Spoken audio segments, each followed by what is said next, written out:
क्या होता है, सुनो मेरी बात ध्यान से। जैसे मान लो ब्लड वेसल्स है, इधर ध्यान दो।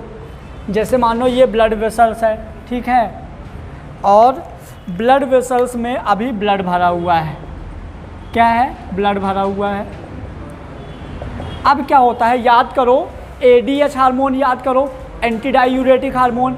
एडीएच हार्मोन में क्या होता है, जैसे एडीएच हार्मोन डीसीटी वाले पार्ट में पड़ता है तो वाटर एब्जॉर्ब हो जाता है। अब वाटर एब्जॉर्ब होके कहाँ आ जाता है? ब्लड वेसल्स में आ जाता है। याद है? वाटर एब्जॉर्ब होके ब्लड वेसल्स में आ गया तो इसका वॉल्यूम नॉर्मल बना हुआ है। अभी क्या बना हुआ है? वॉल्यूम, इसका वॉल्यूम नॉर्मल बना हुआ है। मान लो एडीएच हार्मोन का सिक्रीशन कम हुआ, वो आप पहले समझो फिर लिखना।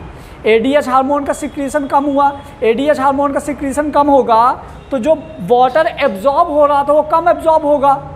और यदि वाटर कम एब्जॉर्ब होगा तो यहाँ का वॉल्यूम बढ़ेगा कि घटेगा? यहाँ का ब्लड वेसल्स के अंदर का वॉल्यूम, जाहिर सी बात है, यहाँ ब्लड वेसल का वॉल्यूम कम हो जाएगा, मतलब ब्लड कम रहेगा। और यदि इस ब्लड वेसल्स में ब्लड कम रहेगा तो ब्लड प्रेशर बढ़ेगा कि कम होगा? कम हो जाएगा, बीपी लो हो जाएगा।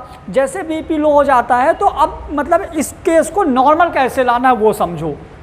समझ गए? ये हम पढ़ क्यों रहे हैं? ये इस वजह से पढ़ रहे थे कि यदि वाटर का एब्जॉर्प्शन कम होगा तो बीपी लो हो जाएगा। अब वाटर का एब्जॉर्प्शन यदि बढ़ गया तो बीपी हाई हो जाएगा। वो किस पे डिपेंड करेगा? तो अब समझना इसको ध्यान से। क्लियर? चलिए, तो क्या होता है देखो, salt and water decrease in blood. यदि अपने ब्लड में सॉल्ट और वाटर कम हो गया, रेड वाला एक और था ना, हाँ, यदि ब्लड में सॉल्ट और वाटर की क्वांटिटी कम हो गई तो नॉर्मली क्या हो जाएगा? बीपी कम हो जाएगा, है ना। तो क्या हो जाएगा? Blood volume decrease. अब ब्लड वॉल्यूम डिक्रीज तो ब्लड प्रेशर लो हो जाएगा। यहाँ तक समझ में आ गया? ब्लड वेसल्स में सॉल्ट और वाटर का एब्जॉर्प्शन कम हुआ तो ब्लड का वॉल्यूम कम हो जाएगा तो बीपी लो हो जाएगा। जब बीपी लो होता है तो हमारी बॉडी की मैकेनिज्म समझो। मैंने बोला था एफरेंट आर्टरी और डीसीटी का एक पार्ट जो होता है, एफरेंट आर्टरी का ग्लोमेरुलर सेल और डीसीटी का मैकुला डेंसा। याद है? लास्ट में डायग्राम कॉर्नर में बनाए थे, है ना। इन दोनों के पार्ट को हम क्या जो दोनों के एक साथ हम क्या बोलते हैं? Juxtaglomerular apparatus. याद आया सबको? यहाँ पे कॉर्नर बनाए थे, ठीक है। जक्स्टाग्लोमेरुलर एपैरेटस, जक्स्टाग्लोमेरुलर एपैरेटस से एक हार्मोन सिक्रीट होता है जिसको हम बोलते हैं रेनिन हार्मोन। क्या सिक्रीट होता है? Renin hormone. यदि ये ऑप्शन में ना मिले तो अपन बोल देते हैं किडनी। क्या बोल देते हैं? किडनी।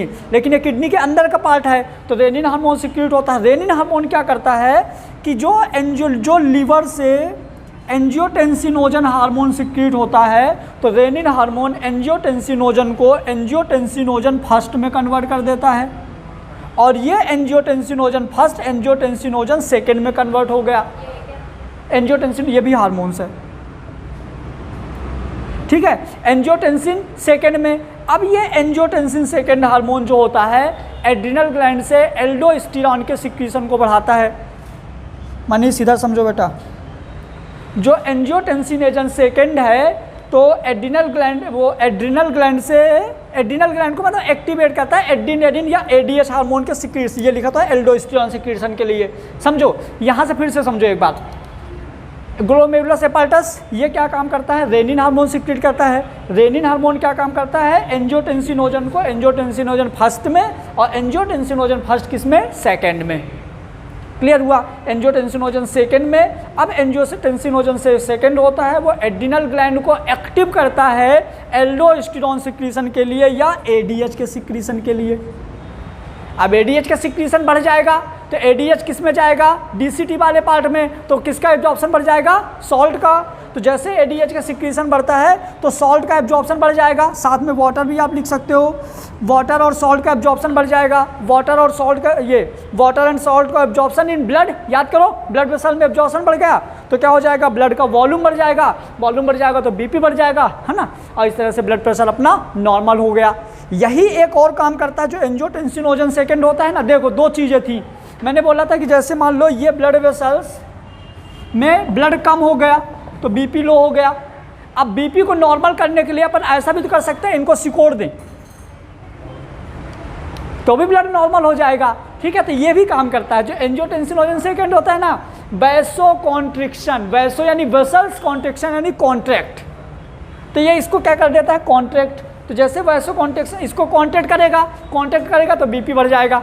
यहाँ पे ब्लड का वॉल्यूम नहीं बढ़ा, एरिया कम हो गया तो ब्लड वेसल्स वो बढ़ जाएगा, और ये बढ़ गया तो ये नॉर्मल हो गया। अब देखो ये भी लगातार बढ़ रहा है, ये भी लगातार बढ़ रहा है।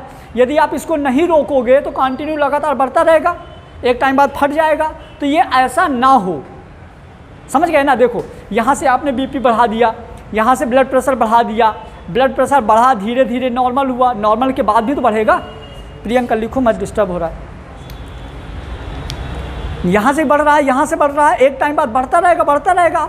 क्या ऐसा किया जाए कि फिर वो नॉर्मल आने के बाद अपने आप बंद हो जाए? तो वहाँ पे क्या होता है, अपने हार्ट से एक हार्मोन सिक्रीट होता है जिसको हम बोलते हैं ANF। क्या सिक्रीट होता है? ANF, anti natriuretic factor. ये हार्मोन क्या करता है, यहाँ पे आता है और जुक्स्टाग्लोमेरुलर एपर्टस से जो रेनिन सिक्रीट हो रहा था इसकी सिक्रीशन को रोक देता है।